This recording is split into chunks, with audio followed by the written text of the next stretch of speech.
You're listening to the CyberWire Network, powered by N2K. Hey everybody, Dave here. Join me and my guests, Outpost 24's Laura Enriquez and Mikhailo Stepa, on Tuesday, May 13th at noon Eastern Time for a live discussion on the biggest threats hitting web applications today and what you can do about them.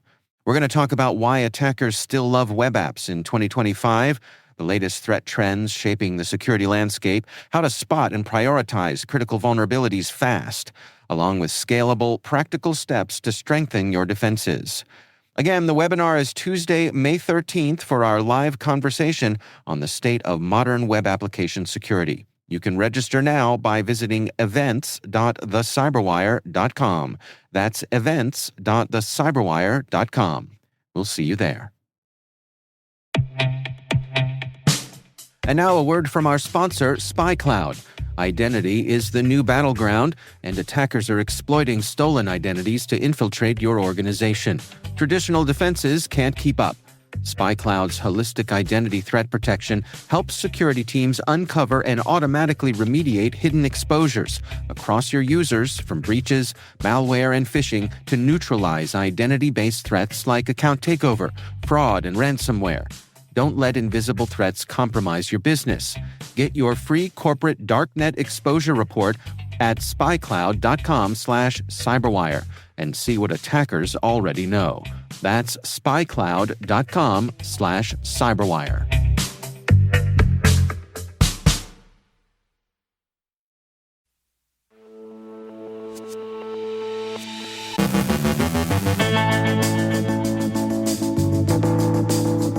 The messaging app used by CBP and the White House faces continued security scrutiny. Hacktivists breached the airline used for U.S. deportation flights. The FBI warns that threat actors are exploiting outdated, unsupported routers. Education giant Pearson confirms a cyber attack. Researchers report exploitation of Windows remote management for stealthy lateral movement in Active Directory environments. A sophisticated email attack campaign uses malicious PDF invoices to deliver a cross-platform rat. A zero-day vulnerability in SAP NetWeaver enables remote code execution. An Indiana health system reports a data breach affecting nearly 263,000 individuals. Our guest is Alex Cox, Director of Information Security at LastPass, discussing tax-related lures targeting refunds. And AI empowers a murder victim to speak from beyond the grave.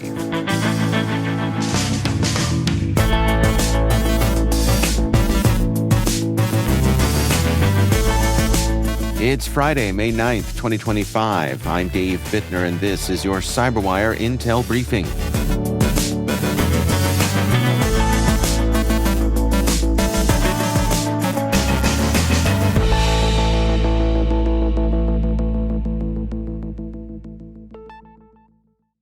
Happy Friday, and thanks for joining us here today. It is great to have you with us.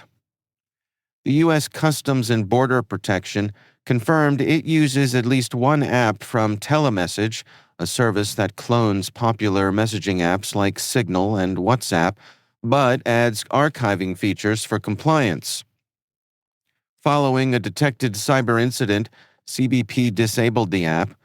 Telemessage, now owned by U.S.-based Smarsh, paused all services amid investigations into multiple security breaches and flaws in its Android app's source code.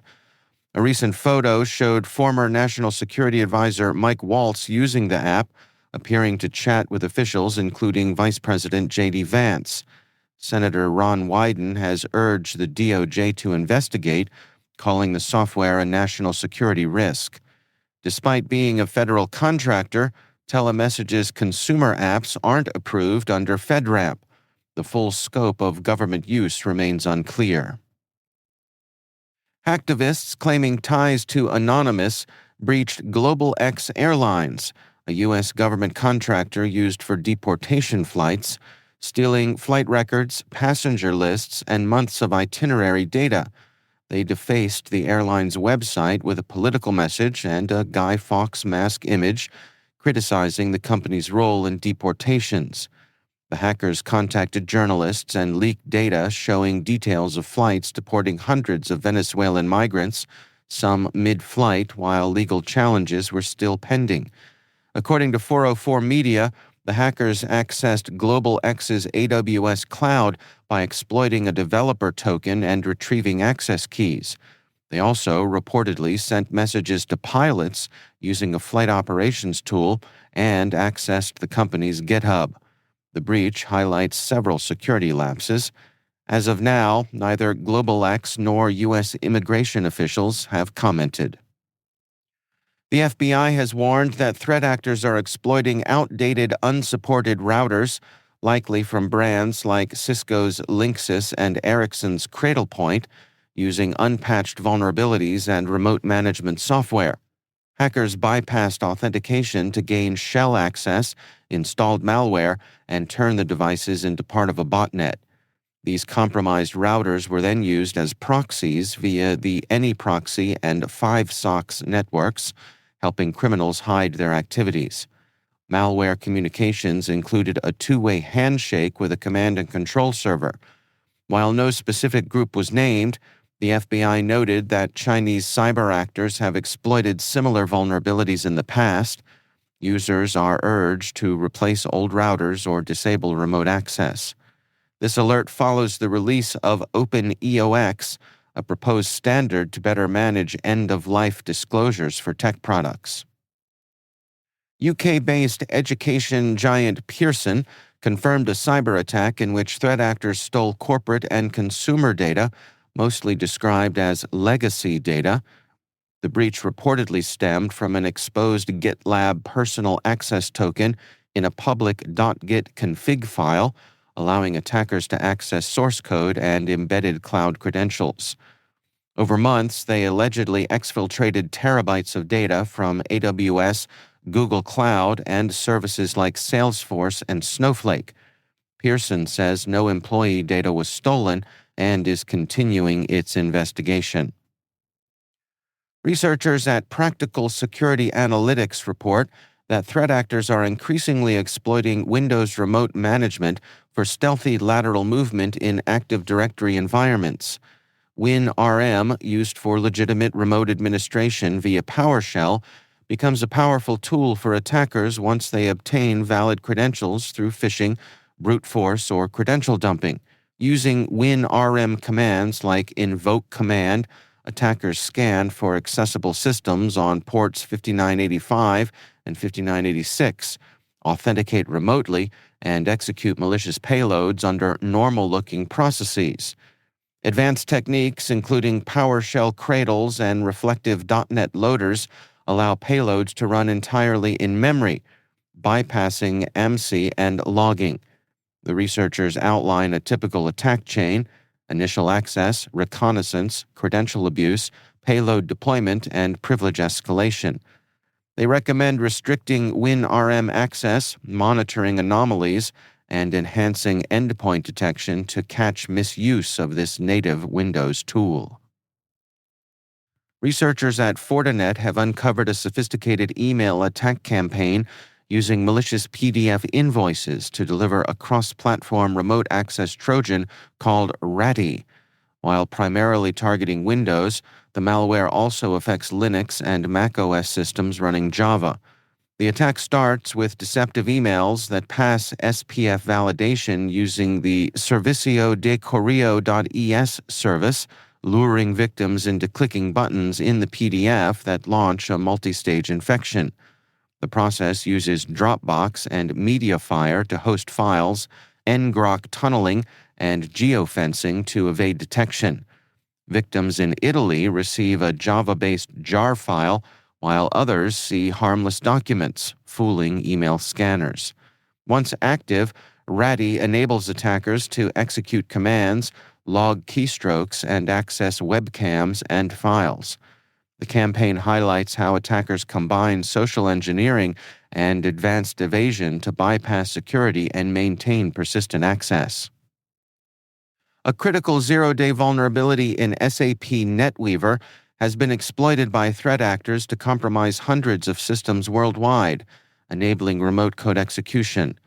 Anapsys and Mandiant began tracking attacks as early as January, with active exploitation confirmed before SAP issued patches on April 24th. Attackers deployed web shells and executed commands to maintain access, targeting industries from energy to government. Anapsys warns that attackers possess deep SAP knowledge and urges immediate patching, compromise assessment, and updated detection measures. Union Health System in Indiana has reported a data breach affecting nearly 263,000 individuals, linked to a January cyber attack on legacy Cerner systems during a migration to Oracle's cloud. The compromised data includes sensitive patient information, such as Social Security numbers, medical records, and insurance details. The breach, confirmed by Oracle in March, did not impact Union Health's live systems.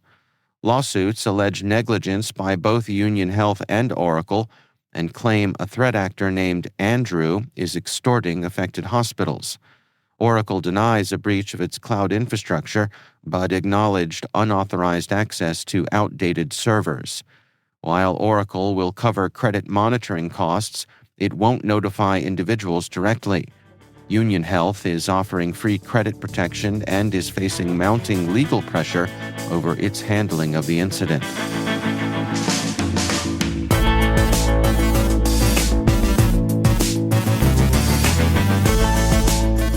Coming up after the break, my conversation with Alex Cox, Director of Information Security at LastPass.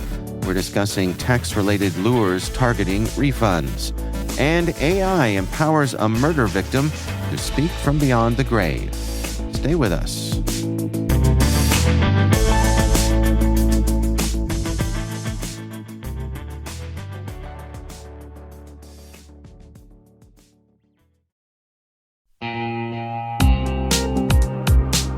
Traditional pen testing is resource-intensive, slow, and expensive, providing only a point-in-time snapshot of your application's security, leaving it vulnerable between development cycles. Automated scanners alone are unreliable in detecting faults within application logic and critical vulnerabilities. Outpost 24's continuous pen testing as a service solution offers year-round protection, with recurring manual penetration testing conducted by CREST-certified pen testers, allowing you to stay ahead of threats and ensure your web applications are always secure.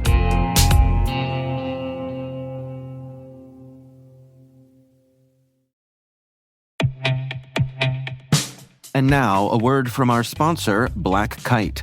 If third-party risk is keeping you up at night, you're not alone. It's a constant battle. Black Kite's third-party cyber risk platform is built on real-world threat intelligence, straight from their research team's ongoing breach analysis, dark web monitoring, and attacker tactics. That means you get a hacker's eye view of your supply chain to proactively spot risks. And speaking of research, they just dropped their 2025 third-party breach report, breaking down last year's biggest trends and what's coming next. Grab the report now at www.blackkite.com.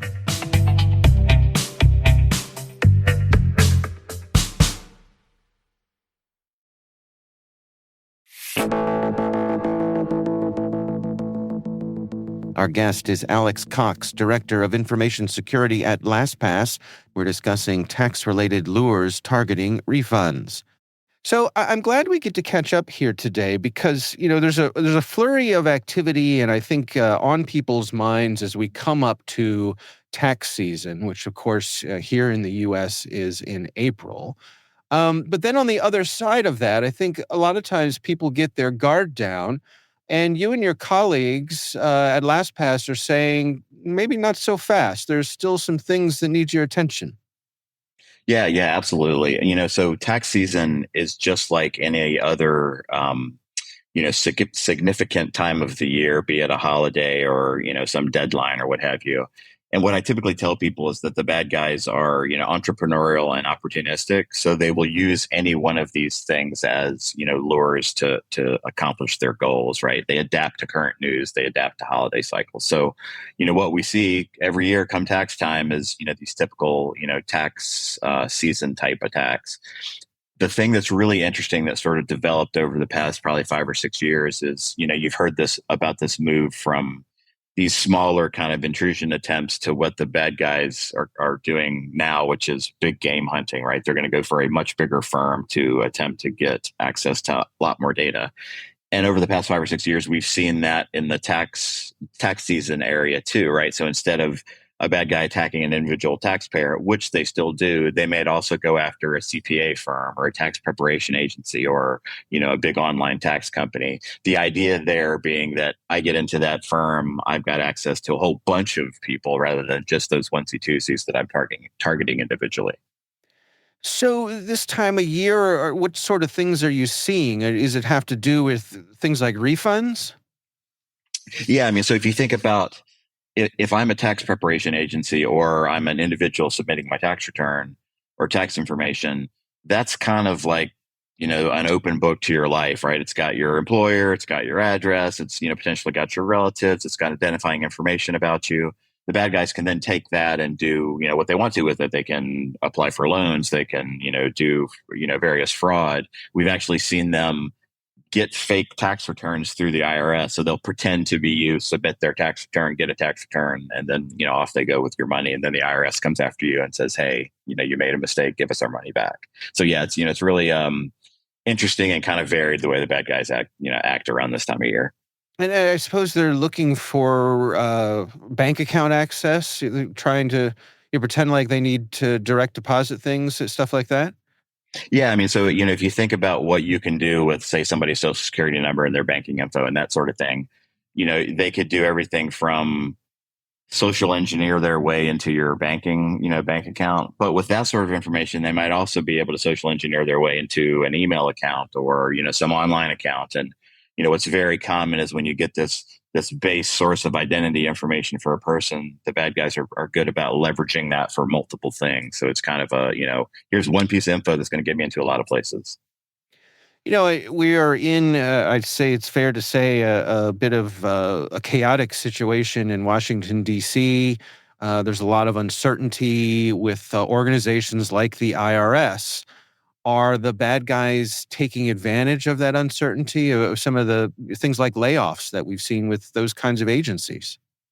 Yeah, I mean, so anytime you see, a reduction in cybersecurity capability, the bad guys typically watch the good guys and, they pay attention to that sort of thing. So I would not be at all surprised to see, bad guys, looking after that and taking care of that, taking advantage of that particular situation.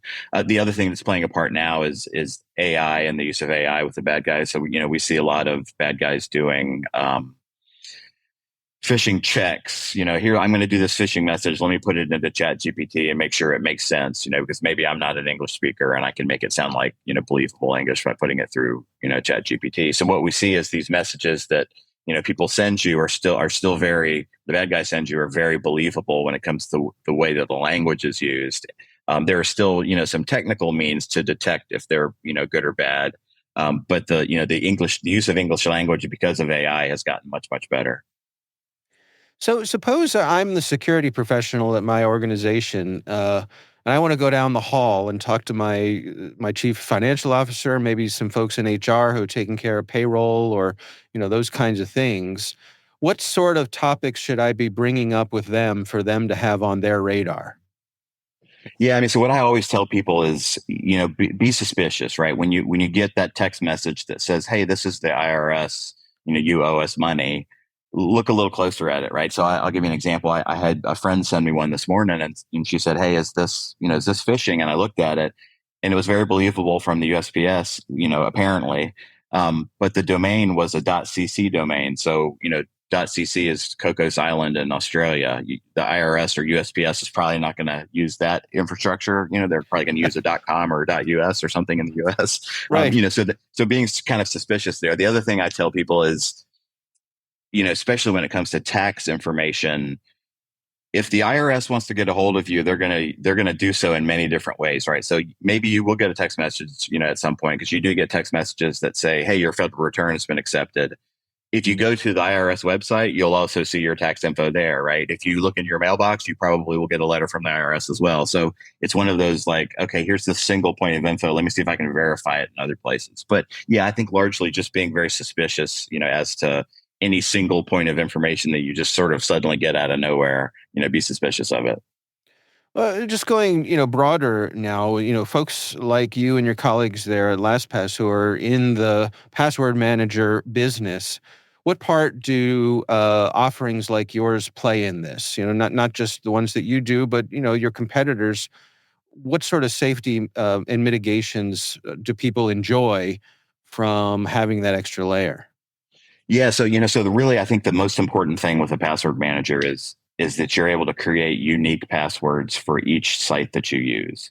And the reason that's important is when the bad guys get a hold of, say a trove of username and passwords, they'll take alex.cox at whatever and password fluffy, and they'll try that in 50, 100 different sites to see if you've reused that same password over and over again.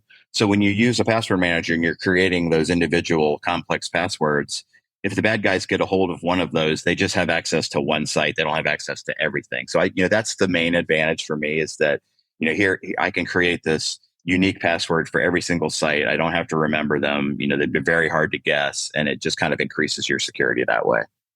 Yeah, the other thing I'll add is something I've noticed is that it can catch if I'm at a lookalike site.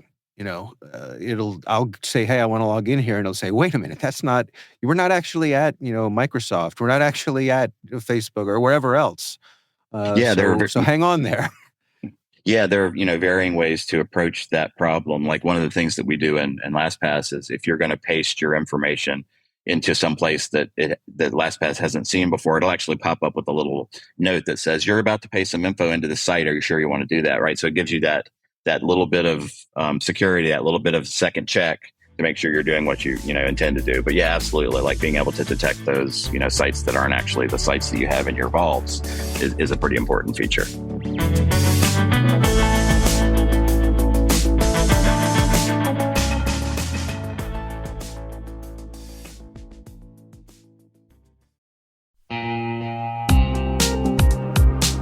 Let's be real.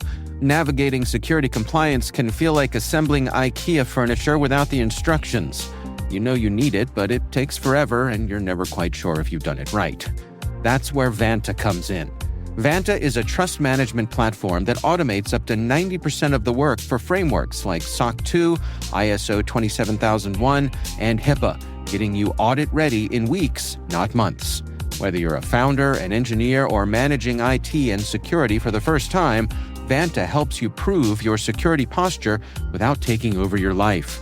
More than 10,000 companies, including names like Atlassian and Quora, trust Vanta to monitor compliance, streamline risk, and speed up security reviews by up to 5 times. And the ROI? A recent IDC report found Vanta saves businesses over $500,000 a year and pays for itself in just 3 months.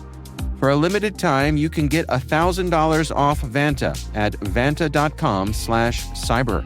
That's VANTA.com/cyber.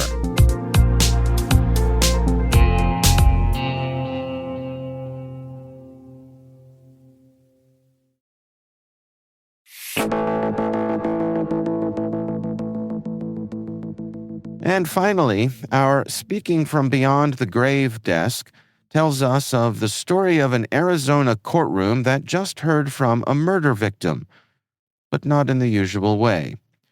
Christopher Pelkey was shot and killed in a 2021 road rage incident. At the sentencing, an AI-generated version of him took the stand. That's right. His sister built an avatar using AI and voice cloning tools. It looked and sounded like Chris, and it spoke directly to the man who killed him. The avatar forgave the shooter. It said they could have been friends. The judge was moved. The defense even quoted the avatar. The family said their goal was to bring Chris back, to humanize him. And it worked. No one objected. It was all labeled as AI. Still, it raises big questions. Tech gave a voice to the dead, and that voice helped decide a sentence. As powerful as this moment was, we should tread carefully before letting digital ghosts shape real-world justice.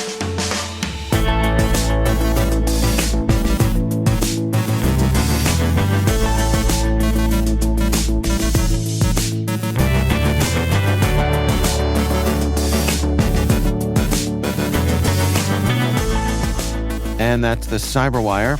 For links to all of today's stories, check out our daily briefing at thecyberwire.com.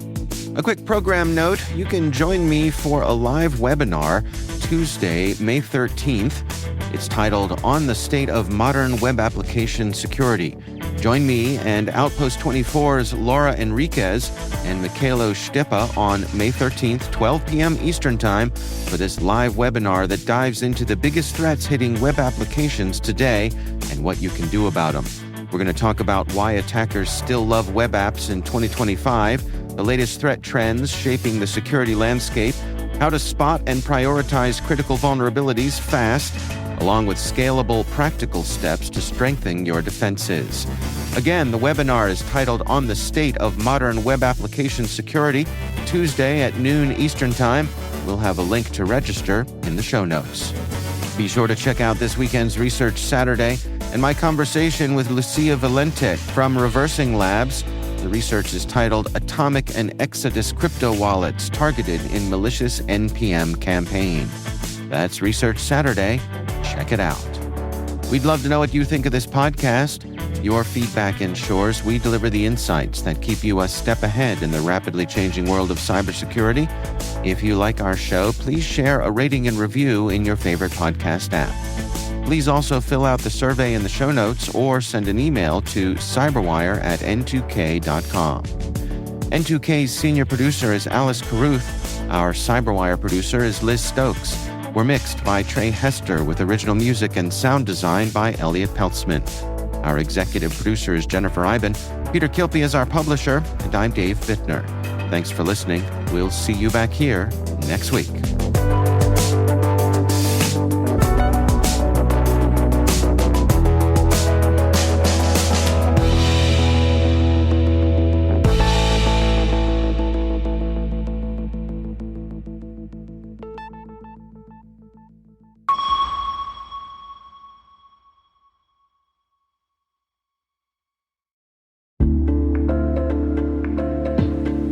What's the common denominator in security incidents?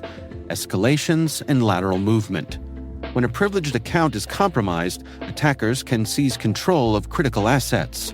With bad directory hygiene and years of technical debt, identity attack paths are easy targets for threat actors to exploit, but hard for defenders to detect. This poses risk in Active Directory, Entra ID, and hybrid configurations. Identity leaders are reducing such risks with attack path management.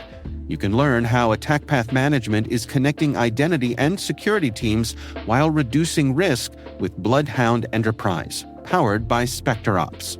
Head to specterops.io today to learn more. SpecterOps, see your attack paths the way adversaries do.